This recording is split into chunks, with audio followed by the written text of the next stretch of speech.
it does not get hotter right now than the Hyundai Santro. You're all dying to know about the car, so we decided to put that review in here too. Now I've got two here, as you can see, and of course one is AMT and one is manual. I'm going to start though with the AMT. The Hyundai Santro, sirf naam hi kafi hai. That really and truly applies to this car. The darling of many, the once popular and best-selling Santro is back in an all-new avatar. The second generation car brings many firsts to the segment. The Santro has been launched at competitive, though not aggressive prices, and offers petrol or CNG as well as manual or AMT options. So plenty going for it then. You bet. I will jump straight into the extensive drive, having now driven it for over 150 kilometers. And yes, I have tested both the manual and the AMT, though not the CNG. I have with me the Imperial Beige Sports AMT model, and yes, I was very sad not to get the Marina Blue as I had been previously promised. This golden beige is not my favorite for sure. It's my second time driving the Santro already because yes, I had a first impression, very short drive at the plant in Chennai, and today the idea is to spend a substantial amount of time with it through different kinds of conditions to try and figure out everything about it. Now, I've had the chance to drive it for quite some distance already, got it through some city traffic, and now we're on a nice open highway, and I am driving the AMT first. So, second impressions now on this car. The car sports Hyundai's old faithful 1.1 litre Epsilon engine, which makes 68 bhp and 99 Nm of peak torque. It's responsive, though not electric, and does the job well enough, also owing to the fact that the car is not heavy. This despite the fact that Hyundai says it's used a fair amount of high-strength steel in the construction to make the Santro ready for crash norms that kick in next year. The first thing that grabs you about the new Santro when you begin driving is how good the car's ride quality is. That perception only strengthens as you drive further. Handling is largely satisfactory, though things do get a bit disconcerting at higher speeds. The steering is good, but not stiff enough, and so it too lacks precision at higher speeds. That's an old Hyundai problem that's reared its ugly head, even though recent models like the Verna have done so well on this front. The legend is back is what they're saying, and I can tell you that while there are these very obvious small car kind of qualities that do come through, and certain things I would have liked to see perhaps having been executed a little bit better. I would have liked a little bit more power on the engine, for example, but I believe the big USP that people are going to appreciate in the long run, and I hope from a durability point of view it does live up to that as well, is the ride quality. Now, it doesn't feel as small as it is. It doesn't feel as light as it is. And that's pretty much what's always been the downer for this segment. Any car you can think of in this space, it feels tiny and tinny when you're on the road. Not this one. It has a nice solid sort of a feel. The width has something to do with it, but it's also a nicely engineered chassis, and I think that certainly shows up, which also means that the benchmark gets much higher for products to come. So we can always hope now that the next generations from the likes of Maruti are even better.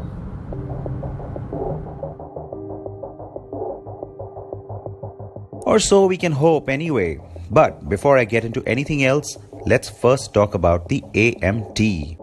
Hyundai's Smart Auto has been developed at the company's Korea headquarters and is now made in India, meaning you can surely expect it to show up on other models, especially the next generation Accent and Grand i10, and maybe even the upcoming SUV codenamed QXI.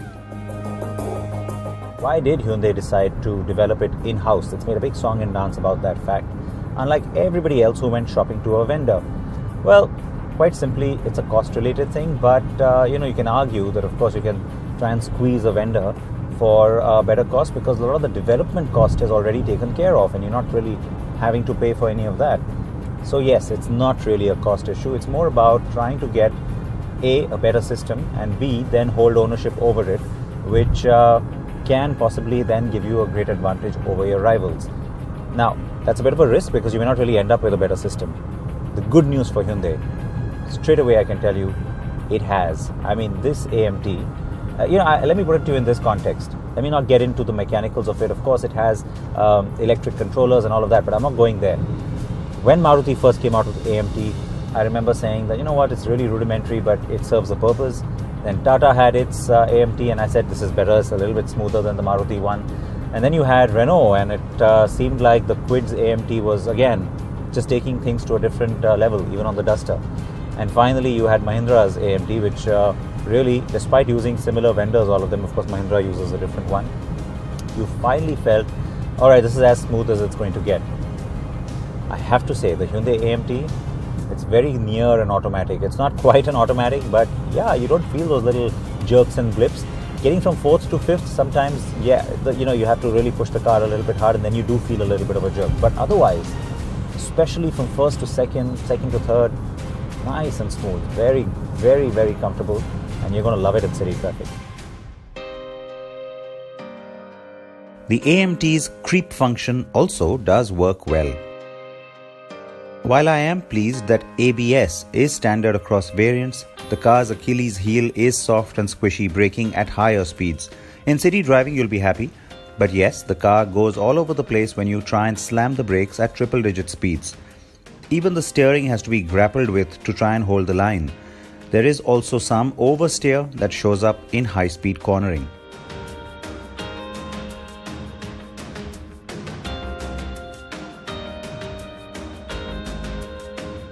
They're still calling it a tall boy, even though the big focus is on the car's width. It is taller than some rivals, but not as tall as the last Santro. Wide, though, it certainly is. Now, I have to admit, the first time I saw the Santro in the flesh without any camouflage, I was a little disappointed because, I just expected, given all the boundaries that have been pushed off late by Hyundai when it comes to design, that this would be absolutely gorgeous. Weak in the knees kind of gorgeous. Didn't happen. But it's still modern looking, I'll give you that. It does have the Cascade family grille up front and yet its own elements because the hood line is up here, the headlight as well as even the fog light climbing much higher for Hyundai. And then as you come around to the side and in that fender, you start to see hints of the Grand i10 and also, of course, even the previous i10. And then you've got these character lines. Now, I was told the first time I saw it by some people at Hyundai India that those are the elephant ears, but boomerang is what they're going with officially. You also see another defining line back here coming into the door and into that rear fender. And lastly, another thing that's sort of defining is this little dip that you see. So that belt line isn't straight, that's unusual. The idea is to give the rear passengers a little better sense of space, and that's why that's been dipped down a little bit. The other big disappointment, the tail light. It could have been so much nicer. It's just so simple, very old style. Yeah, doesn't really work for me. But the rear bumper with its two-tone and even the way the tailgate has been done, also quite nice.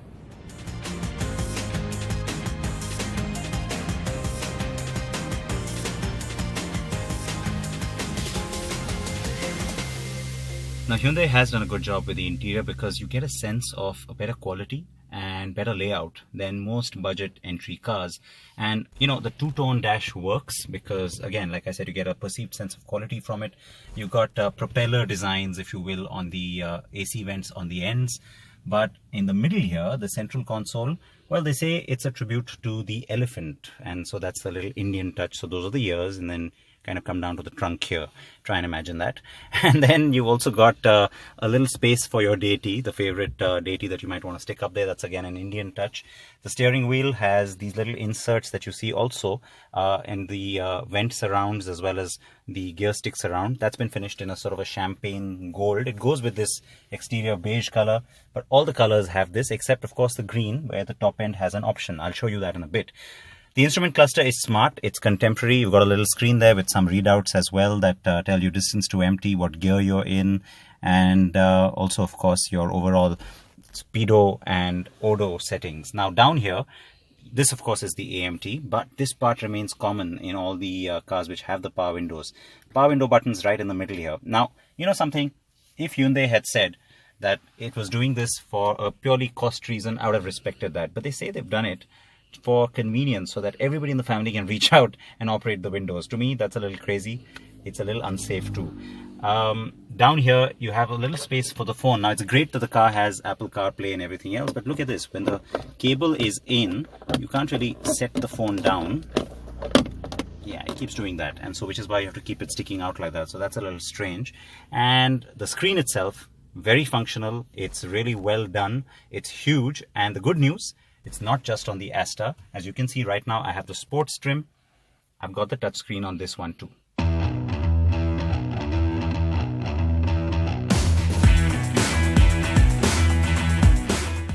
At the rear, the sense of space is what will grab you. 3 adults will still find it a touch tight, but the lower window line, obvious width in the cabin, and the rear AC vents are a huge plus for this small car segment. The seat is good with decent under-thigh support too, but you only get seatbelt pretensioners on the Asta. Now, I want to say that I would have liked to have seen Hyundai take the bold step and make those pretensioners and offer dual airbags as standard. By besting the government-mandated requirement and also blowing the competition sky high. On the Santro though, you get the driver's side airbag and ABS or anti-lock brakes as standard.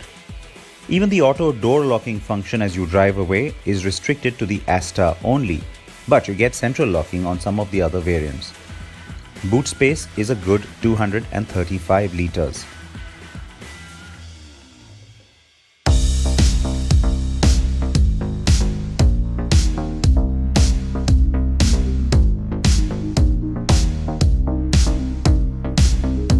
Time now to switch to the manual Asta, dressed in Diana green. Yes, definitely more my kind of color. And then there's that little surprise inside too. Obvious differences between the AMT and the manual, and in this particular case even in terms of trim, because on the Asta, on the Diana green, you get this all black cabin, which is absolutely sexy by comparison. I love it. I wish there were more options like this. I wish they did this with every color, and I wish it wasn't just on the Asta and just on the manual, but you know, that's the way it is. And so at least I'm glad that they've done this in terms of an experiment. How does it drive? Well, I'll tell you that. Let me just get used to it a little bit.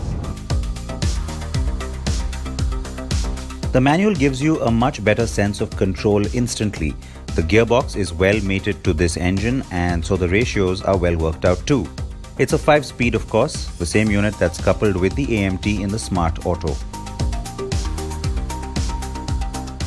So the response is obviously a lot more definitive. You get a more instant response too, because you're not waiting for that AMT to kick in at any point. You're always controlling it yourself.